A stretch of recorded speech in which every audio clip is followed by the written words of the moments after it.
Hi வணக்கம். நல்லா இருக்கிறீங்களா? நான் நல்லா இருக்கிறேன். எல்லா கோலத்துலேயும் இப்படி தான் சொல்கிறீங்க, என்ன பண்ணுறது? ஒன்றும் பண்ண முடியாது. இந்த கோலம் டிஃப்ரெண்ட்டான ஒரு கோலம் தான். ஈஸியான கோலம் கூட டிஃப்ரெண்ட்டான இருக்கும். டக்குன்னு போட்டு முடிக்கலாம். போடுங்க. ஒரு டிசைன் எதுலையாவது கட்டின்லையோ இல்லை வேறு எதுலையாவது பார்த்து போடுவேன். ஒரு இது ஓனாக நானே போட்டுக்குவேன். இது நானே போட்டது தான். சுமாராக தான் இருக்கும். அதுக்குன்னு சொல்லி திட்டிடாதீங்க, சரிங்களா? ஆனால் அல்லாத பிரியமுங்க கோலத்தில் மட்டும். கடவுள் எனக்கு மற்ற வாழ்க்கையில் நிறைய கஷ்டத்தை கொடுத்துட்டாரு. இதில் மட்டும் எனக்கு ரொம்ப ரொம்ப இன்ட்ரெஸ்ட் கொடுத்துட்டாரு. ரொம்ப கஷ்டமான ஒரு விஷயந்தான்.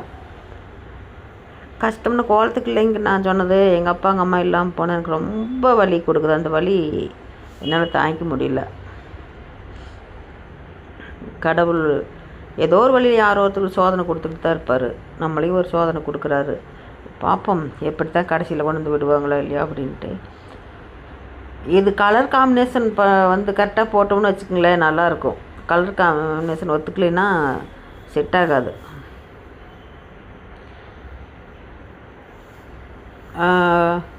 பிங்க்கு கலரும் ரெட்டும் கலந்துக்கிட்டிங்கன்னா செம்ம சூப்பராக இருக்குமுங்க. நான் பிங்க்கு கலரில் போட்டேன் ஃபஸ்ட்டு. அதுக்கடுத்து ரெட்டு கலர் லைட்டாக மேலே தூவி விட்டேன். அந்த மாதிரி போட்டிங்கன்னா எடுப்பாக இருக்கும் கோலம். சும்மா ஜெகதோசியாக இருக்கும், நல்லாயிருக்கும்.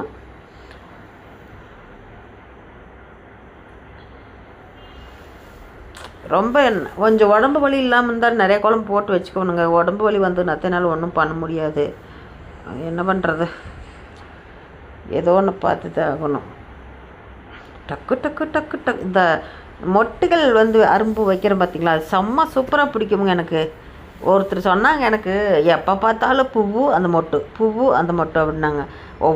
ஒவ்வொரு கோலத்துலேயும் ஒரு டிசைன் மாறிக்கிட்டே தாங்க வரும். ஒரே கோலம் மாட்டவே வராது. கொஞ்சம் கொஞ்சம் மாற்றம் வரும். ஆனால் அந்த ஒரு ஃப்ளவர் செடி, ரோஸோ இல்லை எந்த செடியாக இருந்தாலும் பூ இருக்கிறப்ப மொட்டும் கூட இருக்கும்ல. அந்த பூ விரிஞ்சிருச்சு இன்றைக்கி, நாளைக்கு அடுத்து இன்னொரு பூ மொட்டு இருந்ததுன்னா அதுதான் விரியும். சும்மா பூ மட்டும் போட்டு நம்ம வைக்க முடியாது. மொட்டும் இருந்தால் தான் அதுக்கு செடிக்கே அழகு. ஒரு இது நல்லா அமைஞ்சிக்கும், ஒரு இது கொஞ்சம் ஓரளவுக்கு இருக்கும். நம்ம மைண்டை பொறுத்து எனக்கு அந்த மாதிரி போடுவேங்க. மைண்டு நல்லா இருந்துச்சுன்னா அந்த மாதிரி போட்டுருவேன். கொஞ்சம் டென்ஷனாக கண்டிப்பாக போட்டே ஆகணும் அப்படிங்கிறபோது அது எனக்கு கொஞ்சம் கொலப்ரேஷன் ஆகி போயிடும். ஆமாம், கொலப்ரேஷன் பார்த்துட்டு போடுங்க. நீங்களும் நல்லாயிருக்கும். இதெல்லாம் கற்று வச்சுக்கங்களேன், ரொம்ப பாராட்டு கிடைக்கும். நான் இது எனக்கு தெரியறதுனால, சப்போஸ் நாளைக்கு நான் இல்லாட்டிங்கூட இந்த கோலத்தை யாரோ ஒருத்தர் பார்த்து, இந்த யூடியூப் சேனல் இருக்க வரைக்கும் யாரோ ஒருத்தர் பார்த்து பயன்பெறலாம். அது ஒரு சந்தோஷம் தானே நம்மளுக்கு. நிறைய கோல சேனல்கள் நிறைய எக்கச்சக்கமாக இருக்குது. நான் அப்படி ஒரே கோலம் மட்டும்தான் ஃபஸ்ட்டு போட்டுக்கிட்டு இருந்தேன் ஒரு 4 வருஷத்துக்கு முன்னாடி.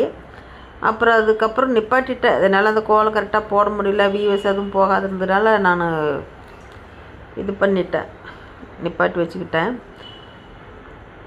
திரும்பவும் கொஞ்சம் போடலாமே அப்படின்ட்டு ட்ரை பண்ணி மறுபடியும் போட்டுட்ருக்குறேன். சரி, நமக்கு தெரிஞ்ச இதை நம்ம கொஞ்சம் போட்டு இது பண்ணலாமே அப்படிங்கிற ஒரு மைண்டு வந்துச்சு. தெரியாமல் எத்தனையோ பேர் இருப்பாங்க, அவங்களுக்கு கொஞ்சம் ஒரு எடுத்துக்காட்டாக இருக்கணும்ல, அதனால நான் போட்டுட்ருக்குறேன். ரொம்ப ஈஸியான இதில் இப்போல்லாம் இந்த கலர் அமேசான்லேயே கிடைக்குதுங்க. இந்த கலரு போடுற டப்பா, அச்சு எல்லாம் நிறைய கிடைக்கும். நீங்கள் அமேசானில் ட்ரை பண்ணி பாருங்களேன், கண்டிப்பாக கிடைக்கும். கிடைக்காமலாம் இருக்காது. ஆனால் என் வயசு இப்போ 65 உட்காந்துக்கிட்டு இப்படி குளத்து 65 இல்லை, ஐயோ 60 அதில் உட்காந்துட்டு போடுறேன்னா கொஞ்சம் கிரேட் தான். பிடிச்சிருந்தா லைக் பண்ணுங்கள். பாய்.